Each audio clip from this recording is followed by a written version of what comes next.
This is Radio Taiwan International.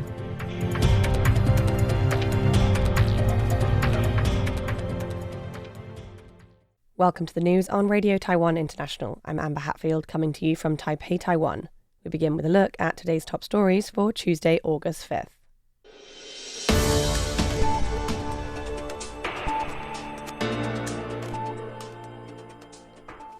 Taiwan hosts the International Ketagalan Forum on Security.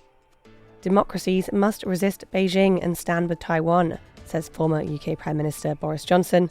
And Taiwan welcomes UN permanent representatives from diplomatic allies. But first, today's top story. Political leaders, scholars and experts from more than 10 countries are gathering in Taipei to discuss Indo-Pacific security and grey zone tactics at the 2025 Ketagalan Forum. This Tuesday, President Lai Ching-te thanked the 12 representatives from the United States, Japan and European countries for attending, saying he believes regional security can be strengthened through continued dialogue. In his opening remarks, President Lai reaffirmed his administration's commitment to boosting Taiwan's defence, detailing the 4-pillar peace plan and plans to expand the national defence budget to exceed 3% of GDP next year. Lai outlined the forum's 3 core themes: Indo-Pacific security dynamics, a whole-of-society defence strategy among democracies, and strategic integration of economic, technological and industrial diplomacy. He says these priorities align closely with Taiwan's national development goals. Taiwan is actively strengthening its military-civilian defence and response capabilities, including the Hankwang and urban resilience exercises, and plans to further increase the defence budget, according to President Lai. Alongside these efforts, we are continuing to reform and invest even more resources in our national defense. Next year's defense budget will reach a target of over 3% of GDP to boost Taiwan's self-defense capabilities. Positioning Taiwan as a frontline defender of democracy, Lai emphasized the island's commitment to peace and international cooperation. He stressed that as a responsible member of the global community, Taiwan will work with fellow democracies to face common challenges, uphold a rules-based international order, and defend peace with strength to protect freedom and democracy. Former British Prime Minister Boris Johnson urged Western democracies to have the courage to stand with Taiwan rather than acquiescing to Beijing in his keynote speech at the 2025 Ketagalan Forum this Tuesday. Johnson began his speech by discussing the practical applications of AI and praising Taiwan's technological advancements, positioning the island as a global leader in the semiconductor industry.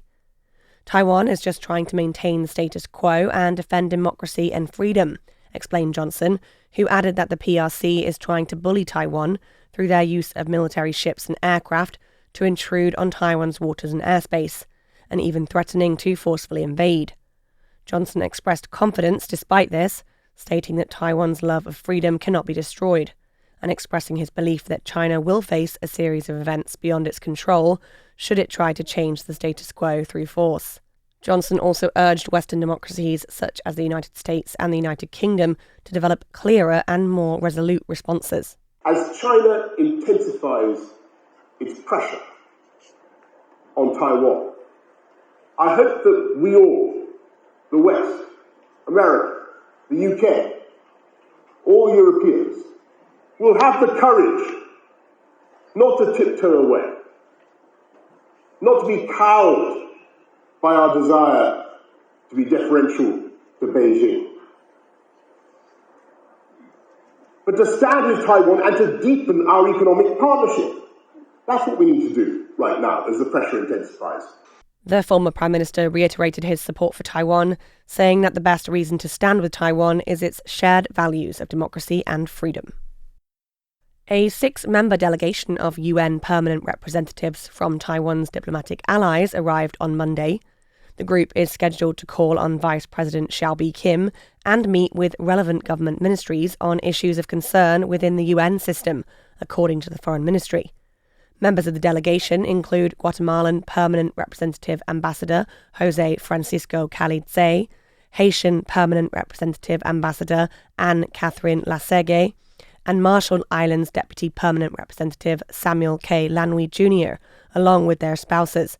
During their 6-day stay, the delegation will meet with several senior officials, including Labour Minister Hong Shen-han, Mainland Affairs Council Deputy Minister Liang Wen-jie, Council of Indigenous Peoples Deputy Minister Gukung Galavangan, and National Human Rights Commission Vice Chair Ji Huirong. The Foreign Ministry says the delegates have long supported Taiwan's international participation, particularly in the WHO and other UN specialised agencies.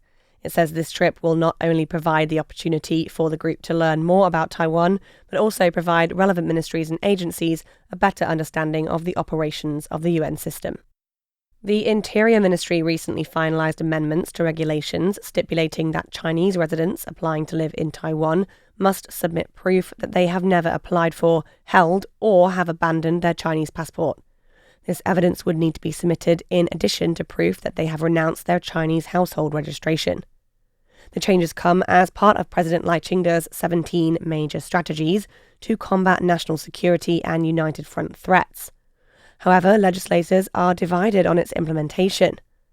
KMT legislator Chen Yu-zhen said that the new regulations fail to adequately account for the unique nature of China's passport issuance mechanism and may prevent applicants from obtaining cancellation certificates from China, even if they intend to comply. She also questioned whether the amendments would complicate matters for Chinese spouses who have already been living in Taiwan for decades. Chen said of the Interior Ministry, "If you want to change regulations with regard to mainland China, you can't remain ignorant of the systems that are already in place. And if you are knowledgeable of those systems, then you're deliberately making things difficult for Chinese spouses who can't obtain this evidence." On the other hand, DPP Secretary-General Rosalia Wu said she believes the amendment will help close loopholes, clarify implementation standards, and provide applicants with a clear basis for compliance. She says the amendment not only strengthens national security, but also protects the rights and interests of Chinese nationals. I want clear regulations and effective enforcement. For Chinese residents of Taiwan, this also means providing clear boundaries and a clear path to follow with no gray areas so that everyone can navigate the situation. I believe this is beneficial for both sides. She added that if Chinese nationals coming to Taiwan to settle have earnest intentions to comply with the law, relevant government departments can explore supportive mechanisms to handle special cases, balancing the rule of law with humanitarian principles. This Monday, Japanese officials announced that representatives from Taiwan, Palestine and Belarus will attend the 80th remembrance ceremony of the atomic bombing in Hiroshima. This year sees a record number of participating countries, with representatives from Taiwan and Palestine attending for the first time. This year, Hiroshima City did not specifically select and invite foreign representatives, but informed all countries and regions about the event. Per the Japan Times, Hiroshima City authorities pointed out that the number of attendees for this year's atomic bomb commemoration activities will break the record of 111 set in 2023. Representatives from 120 countries and regions, including the European Union, are expected to join the vigil on Wednesday. Major nuclear-armed nations such as Russia, China and Pakistan, however, were not included in the list of attendees. Taiwanese drag queen Nymphia Wind participated in the 2025 Pride Amsterdam Canal Parade on Saturday, appearing in a stunning wedding bouquet-inspired outfit aboard the Asian Pride boat themed We Do. The event, which draws over 500,000 participants annually, was also live-streamed by Dutch national broadcaster Avatros.